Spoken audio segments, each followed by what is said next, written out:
Tolkien gives us orcs, dragons, balrogs, ringwraiths, corrupted kings, fallen wizards, and men who march willingly under the red eye.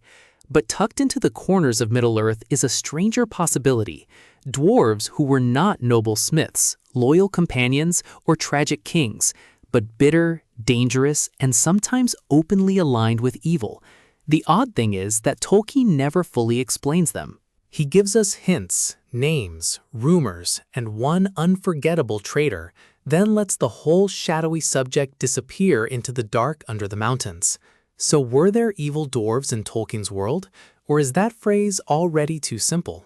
The answer is yes, but not in the way orcs are evil, and not in the way Sauron wanted them to be evil.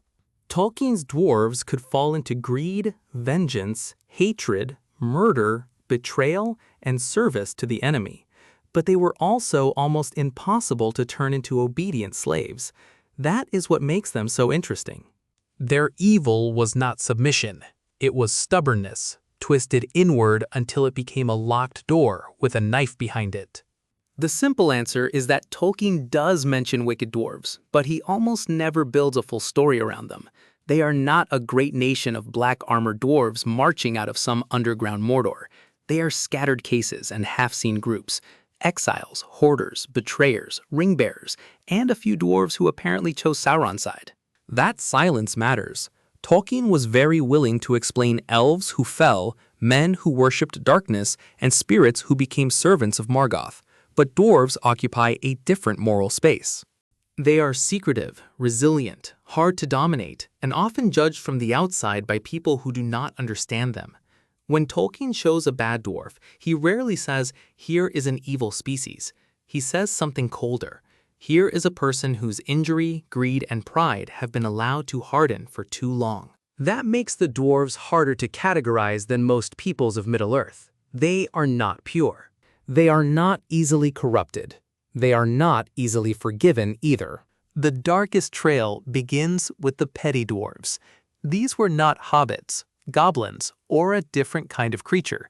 They were dwarves, but smaller, more secretive, and far more unsociable than the great dwarf peoples we usually meet. Their origin is one of Tolkien's sharpest little hints. They were said to descend from dwarves who had left the eastern dwarf cities as fugitives for evil deeds, or who had been driven out for deformity, rebelliousness, sloth, or other reasons. That single idea opens a door Tolkien never walks through.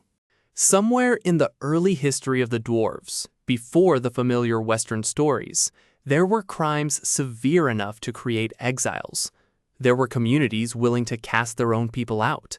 There were dwarves who became a hidden remnant, carrying shame, resentment, and old names into Beleriand before the elves truly knew what they were. And then the tragedy deepened. When the Sindar first encountered them, they did not recognize them as speaking people. They thought they were animals and hunted them. That does not excuse what the Petty-dwarves later do, but it changes the shape of the story. Their bitterness is not random. They are not born as monsters. They are a wounded people who become smaller in craft, smaller in number, and larger in hate. In Tolkien, evil often begins this way, not with someone waking up and choosing a black banner, but with a grievance that becomes an identity. The most famous petty dwarf is Mim, and he may be Tolkien's clearest example of a dwarf who becomes genuinely villainous. Mim is old, clever, miserable, and nearly the last of his people. When Turin and his outlaw band capture him, he survives by offering them shelter in his hidden house at Amon Rud. For a time, the arrangement almost becomes something like alliance. Turin protects him. Mim gives the outlaws a refuge. There is even a moment where the old dwarf seems capable of attachment, or at least of grudging respect. But Mim's heart cannot bear the presence of Belek, the elf. Old hatred rises again. Jealousy coils around hospitality. Then Mim betrays Turin's band to Morgoth's orcs. This is not a small failure. It is one of those betrayals in Tolkien where a private wound becomes part of a much larger doom. Mim does not conquer a kingdom, forge a ring, or command an army. He simply opens the door. That is enough. Later, he is tied to the cursed treasure of Nargothrond, and his curse echoes into the disasters surrounding Doriath and the necklace of the dwarves. So if we ask for an evil dwarf Tolkien actually shows us, Mim is the hard answer. He is not glamorous evil. He is not Sauron with a crown of fire. He is pettier than that, and in some ways more believable. His evil is possessive, wounded, resentful, and intimate. He hates because he remembers. He betrays because he cannot let go. Then there are the 7 rings. Sauron gave 7 of the rings of power to dwarf lords, expecting to subdue and control them. With men, this strategy produced the Nazgul. With dwarves, it failed in the most interesting way possible. They did not become wraiths. They did not fade into Sauron's will. They did not become obedient shadows riding through the night. Instead, the rings amplified what was already dangerous in them. They inflamed greed. They increased the power to gather wealth. They fed the making of hordes, and those hordes drew dragons, feuds, ruin, and sorrow. That is a very different kind of corruption. Sauron wanted servants. What he got were sealed furnaces. The dwarves could be heated, but not easily reshaped. This is one of Tolkien's best moral ideas about them. Their strength and their danger come from the same root. The dwarves were made to endure. They were made hard against fear, pain, and domination. That hardness lets them resist Sauron.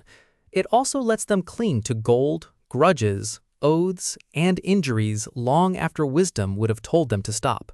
So the 7 do not create dwarf ringwraiths. They create something messier. Kings and houses whose desires become heavier than their judgment.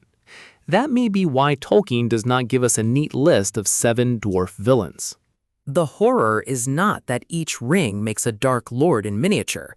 The horror is that each ring turns a hidden weakness into a generational disaster. There is one even more tantalizing hint. At the end of the Second Age, during the War of the Last Alliance, very few dwarves took part, and some are said to have joined Sauron's side. That line is enormous. It means Sauron was not only a threat outside the dwarven world. Some dwarves, somewhere, found reason to fight for him. Tolkien gives us almost nothing else. He does not name their lords. He does not tell us which houses they came from. He does not explain whether they were ring-corrupted, bribed, afraid, ambitious, isolated in the East, or simply hostile to elves and men. And because the main story follows Durin's folk and the Western legends, those other dwarves remain beyond the edge of the map. That missing history is exactly why the topic is so compelling. For men, Tolkien gives us whole traditions of Eastern and Southern peoples under Sauron's influence. For elves, he gives us kinslaying, pride, and betrayal.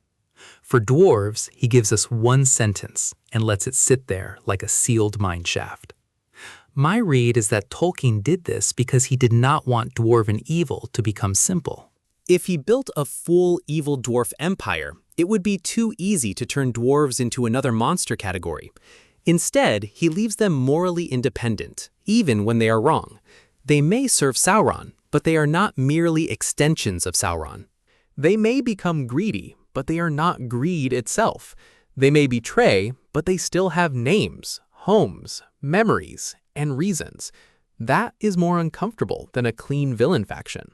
The strongest explanation is that dwarves were designed to resist simple moral ownership. They are not children of Ilúvatar in the same way as elves and men. They were made by Aule, secretly, out of impatience and desire to teach. Then they were accepted into the world by Ilúvatar and given true life. That origin gives them a strange position in the legendarium. They are legitimate, but they are also different. They are beloved, but they are not transparent to outsiders. They have their own language, their own names, their own dead, and their own locked memory. Even the histories we read often come through elvish or mannish perspectives. So when the text calls some dwarves wicked, exiled, greedy, or aligned with Sauron, we should listen. But we should also notice who is telling the story and how little access they have to dwarven inner life. Mim is villainous, but he also belongs to a people hunted almost to extinction. Ring-bearing dwarf lords are dangerous, but they are also victims of a weapon designed by Sauron. Dwarves who sided with Sauron are guilty, but Tolkien leaves their motives buried. That burial is not a mistake. It is part of the texture of Middle-earth. Some histories survive as songs. Some survive as royal records, and some survive only as a warning muttered by people who never heard the other side. The so-called evil dwarves reveal one of Tolkien's most mature ideas about evil. Evil is not always a separate tribe that good people can point at from a distance. Sometimes evil is a good gift bent out of shape. Dwarven endurance becomes stubbornness. Dwarven secrecy becomes isolation. Dwarven love of craft becomes possessiveness. Dwarven memory becomes grievance. Dwarven loyalty becomes refusal to forgive anyone outside the clan. That is why Gimli matters so much later. He is not important only because he swings an axe and makes jokes with Legolas. He is important because he shows what dwarven strength looks like when it opens instead of closes. He walks into Lothlorien carrying inherited suspicion, and he leaves with reverence. He becomes the friend of an elf. He asks for a strand of Galadriel's hair, not as a thief of treasure, but as a servant of beauty. In that light, Gimli is the answer to Mim. Mim clutches old hurt until it becomes betrayal. Gimli receives wonder and lets it change him. That contrast may be the real reason Tolkien keeps the darker dwarves half hidden. He is less interested in creating a dwarf version of Mordor than in asking what happens when a strong heart refuses grace. So yes, Tolkien had evil dwarves, but he almost never explained them the way modern lore charts want him to explain everything. He gave us exiles in the dark, a bitter traitor, ring-fed greed, unnamed servants of Sauron, and old treasures that carry curses through generations. Then he left the rest underground. The mystery is not whether dwarves could fall. They could. The mystery is why their fall looks so different from everyone else's. Men become servants. Elves become proud and tragic. Wizards become false shepherds. Dwarves become locked rooms. And behind some of those doors, Tolkien lets us hear just enough movement to know something went wrong. Thank you for keeping the Black Quill Society company in the archives tonight. If this little descent into dangerous tunnels earned its candlelight, subscribe, pull up a chair, and I will see you in the next one.